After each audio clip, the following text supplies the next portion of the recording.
He paid cash, ordered a bourbon, tipped $18, and somewhere over the dark forests of Washington state, he strapped $200,000 to his body, opened the back door of a moving aircraft, and stepped into a storm.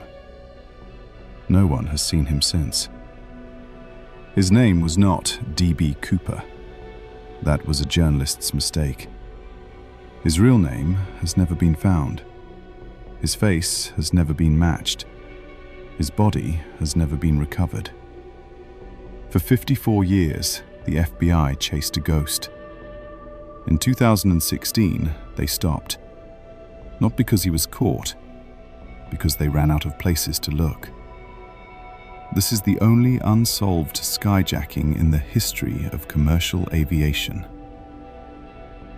November 24th, 1971. The night before Thanksgiving.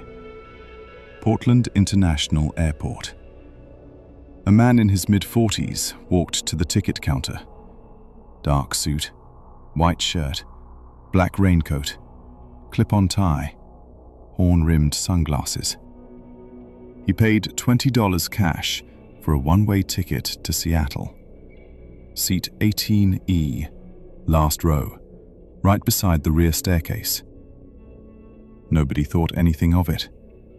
He boarded, ordered a bourbon, lit a cigarette, waited. 3 p.m. Flight 305 lifted off into storm clouds. Minutes later, he slipped a note to flight attendant Florence Schaffner. She didn't open it. Men slipped notes to flight attendants all the time in 1971. She assumed it was a phone number. He leaned over. "Miss, you'd better look at that note." She opened it. Handwritten. Black felt-tip pen. All capital letters.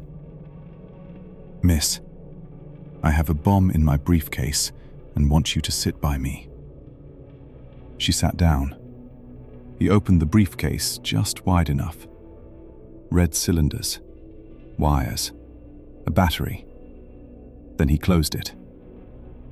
"Are you kidding?" she said. "No, miss. This is for real." He was polite about it. That was the part nobody expected. He didn't threaten, didn't shout. He spoke quietly, calmly, with the tone of a man ordering room service.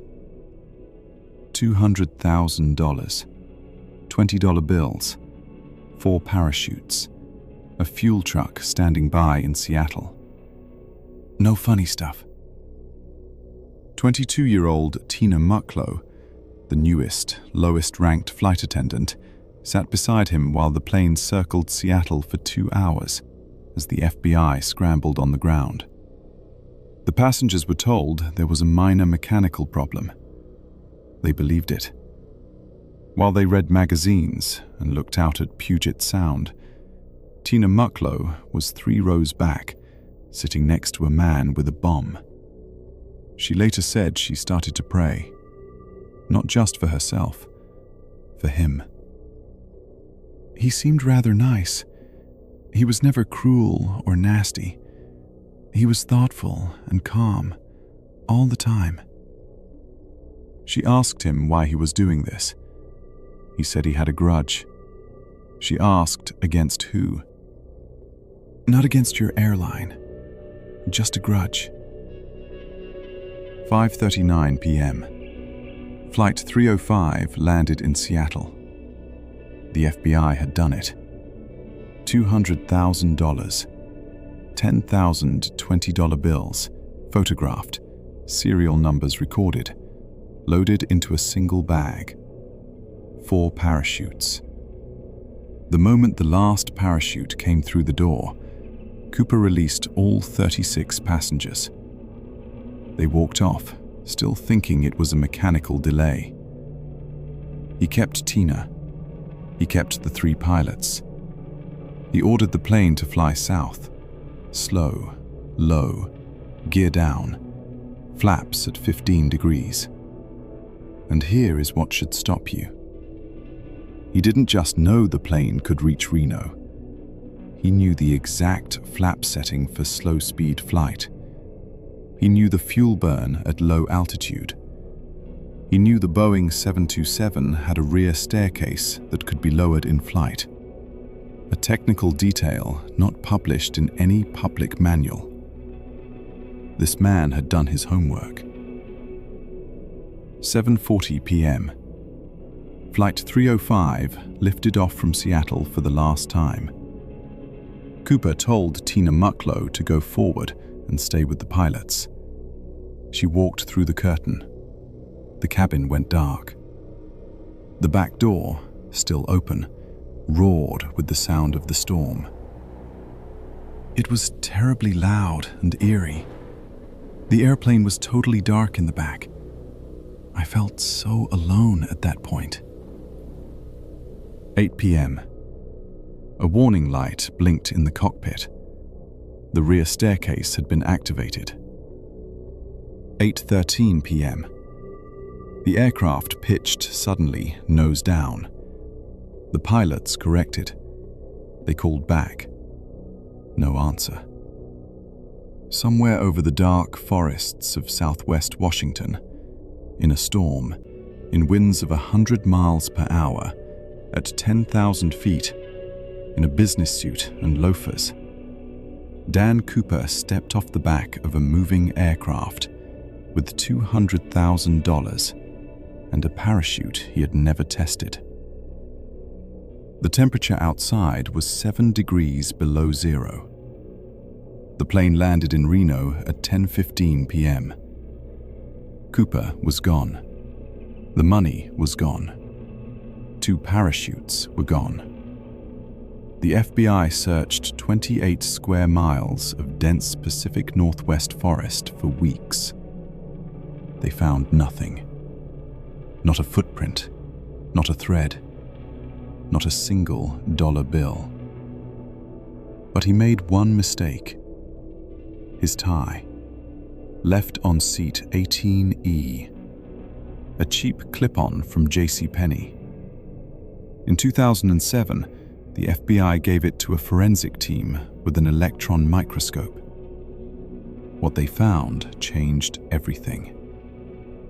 Over 100,000 microscopic particles, including something almost nobody encountered in daily life in 1971. Pure titanium. Not titanium alloy. Pure titanium. In 1971, this existed in only a handful of places. Aerospace fabrication plants, classified government programs. The Boeing Supersonic Transport Project, the most advanced commercial aircraft ever designed. The tie also contained cerium, strontium sulfide, and bismuth. Metals so rare and specific that investigators believe they can narrow his workplace to a single factory floor. This was not a desperate man. This was not a drifter. This was an engineer. Someone who spent years in one of the most specialized manufacturing environments in America. Someone who knew the plane because he may have helped build the industry around it. The FBI investigated for 45 years, over 1,000 suspects. DNA recovered from the tie. No match ever found. In 2016, they closed the case. Their final statement said, "Should specific physical evidence ever emerge, the public should contact their local FBI field office." They are still waiting. A tie from JCPenney sits in an evidence locker at FBI headquarters, covered in metals that point to one man in one factory in one city, whose name no one has ever confirmed. Dan Cooper paid $20 for a one-way ticket. He said please and thank you. He offered cigarettes to the woman he was threatening. He hurt no one. He took his money and he walked into the dark. He never spent a single traceable dollar, never told a single verifiable soul, never made a single mistake that led anyone back to him. Either Dan Cooper died in those forests in 1971 and took his secret with him. Or he is the most disciplined ghost who ever disappeared into plain sight.